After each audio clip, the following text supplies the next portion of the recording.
This video is about sharing my recipe for premium potting soil and raised bed soil, a do-it-yourself bargain version.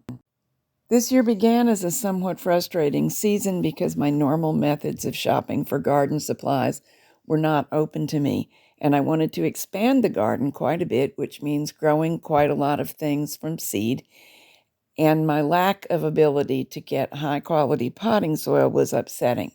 I did succeed in ordering some name brand premium potting mixes online, and they worked wonderfully. But they don't really come in as large of quantities as I needed, and they were quite expensive. So this is what I came up with. I looked for the best bargains I could find on compressed coir bricks. These expand in water, and coir is the basis for quite a number of high-quality sterile potting mixes. To this, I add perlite and vermiculite, Osmocote slow-release fertilizer, and mycorrhiza.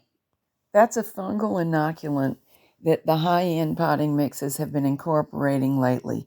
And what it does is create a beneficial symbiotic relationship between carefully selected fungi and the plants that you want to grow.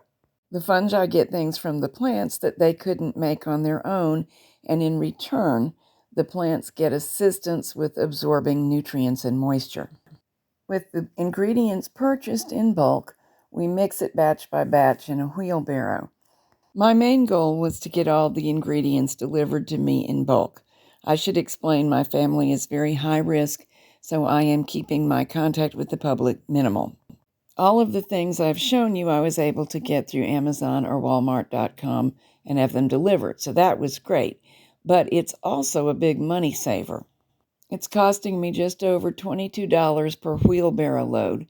That's about 2.8 cubic feet, and compares with $30 to $87 per cubic feet of the professional mixes that I was using and having difficulty getting.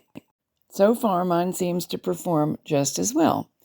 This is an all-purpose mix. It does a very nice job of rooting cuttings, starting seedlings. It's a good general potting mix, and it's very nice if you're building new raised beds. What I did this year is put native soil at the bottom, layered what compost I had available on top of that, and then topped all of it for the last few inches with this hand-built soil. The soil we're building is, of course, weed-free and pathogen-free, so the seedlings get a good start.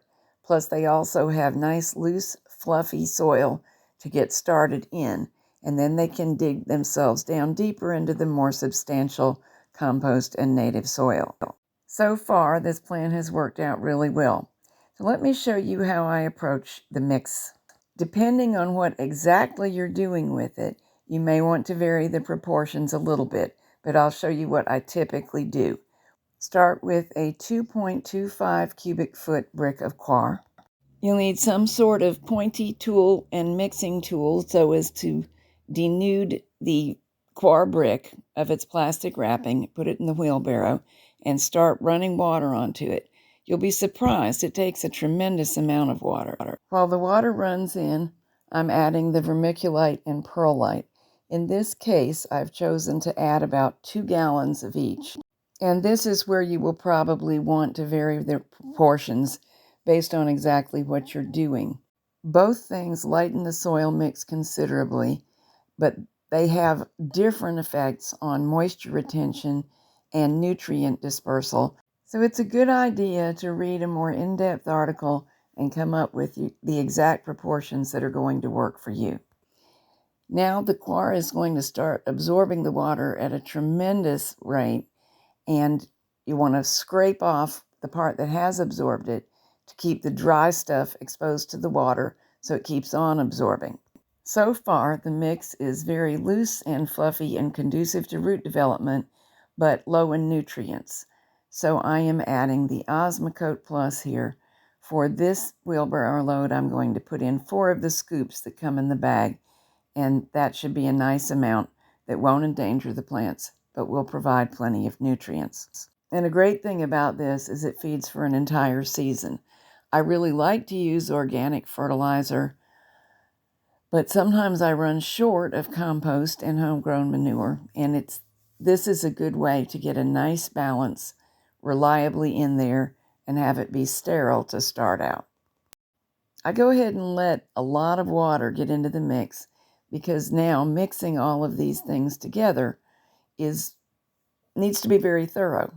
We have a lot of stuff to mix in and we want a uniform consistency for good results. See the dry stuff hiding? You have to look for that and make sure that it all gets broken apart and it all absorbs water. And finally, about a tablespoonful of the mycorrhiza. And then just mix and mix and mix until it's all the same color and the same texture. This particular batch is going to pot up some rooted cuttings, start some seedlings, and the rest of it will top up a raised bed that needs some help. If you need a lot of high-quality potting soil, give this a try.